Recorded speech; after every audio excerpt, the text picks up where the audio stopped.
I just had a lot of people ask me of like what I do for locations after I did that last video of locations. Sorry, going crazy with my tripod out here, just in the backyard.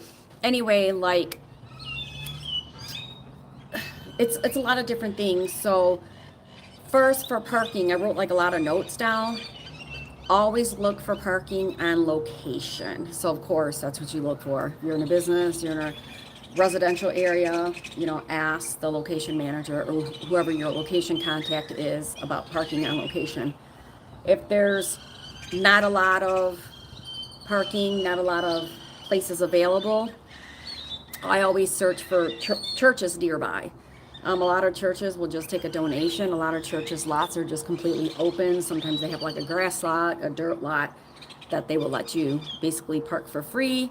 I also let them know that, we are insured. So if anything was to happen to any of the vehicles on their property, we're completely insured. I even let them know that we can put like a half piece of paper that says, parking for film. So they know it's us, and we'll put the sign like in the window so the people at the church know that it's the film crew that's parking there. Looking for businesses that are near. Sometimes there's like huge plants. Sometimes there's like a sheriff department. There's hotels. Just a lot of businesses near location, walking distance, free. Depending on the budget, but even if the budget is big, free is always still good because that money can just go back into like something else, and then it keeps things under budget. If there's only parking structures near, you can contact the parking structure company and let them know that you're going to need parking for like 12 hours and see if there's a deal that they can give you. Sometimes it's like an 8-hour parking daily. Just like, can you guys give it to us for like $4 or $5, $2, whatever. Sometimes they'll let you do that. Then there's like a code that they'll give you checking out or checking in, depending if it's a kiosk, blah, blah, blah, all kinds of different things. Always look for discounts. A lot of parks have free parking, but if you do find a park, make sure you know the hours that they're open. We had one time that the park closed on us and we were stuck. So that was not really, really good.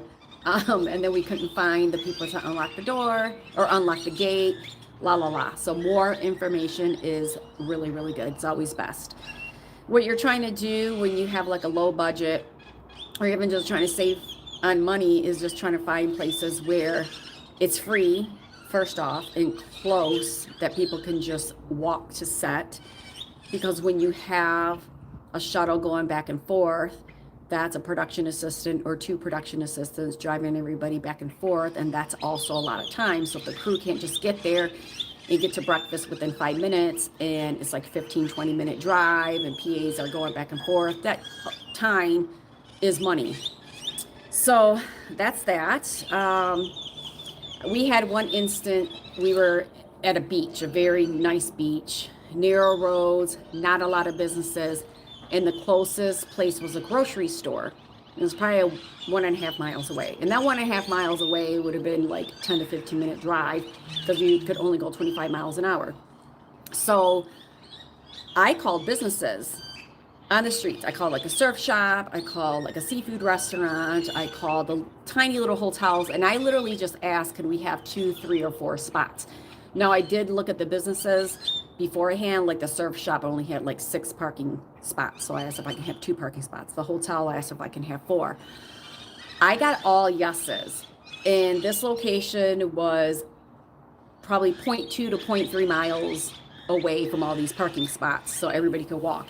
And then from there, I strategically looked at the crew list and, set it up where sound, makeup and hair and art department, you 4 can park here. I looked at somebody in the camera crew, somebody in the grip crew, you guys can park here. The scripty and 1 PA or 2 PAs, you can park here.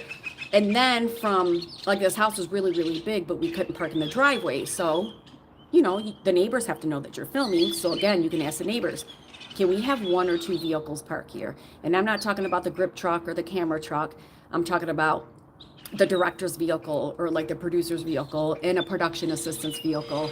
If they're bringing the actors in and out, you want them closest to set.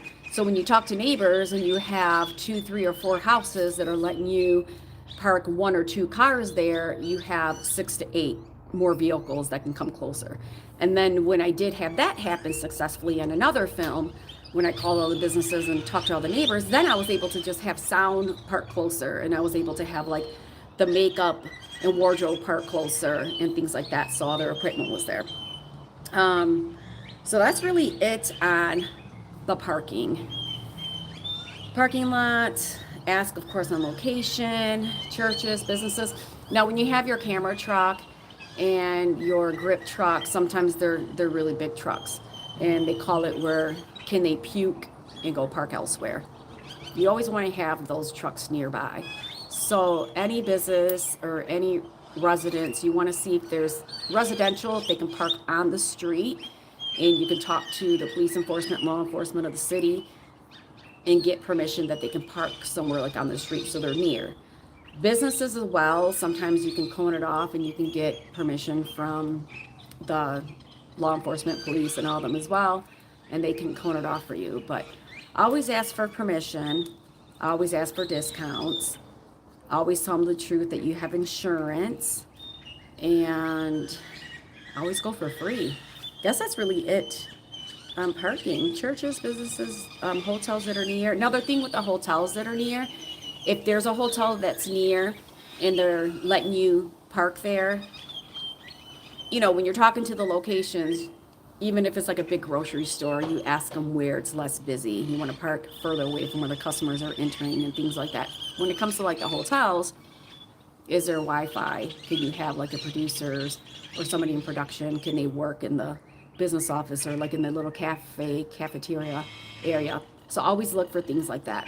If you're stuck somewhere, and this is outside of just parking now, if you're stuck in a location that is very, very tiny, and say that you're on the 20th floor in this nice suite, and you have an RV for makeup and hair, and that is just too much for your actor to go up and down, find neighbors, you know, talk to your neighbors. See, they have other neighbors on that floor, just a floor below, that they will allow to open the doors for your actors to have like makeup and hair and wardrobe changes, as well as an additional bathroom. A lot of productions forget about restrooms, and they think about like, oh, we're filming this apartment and it has a bathroom.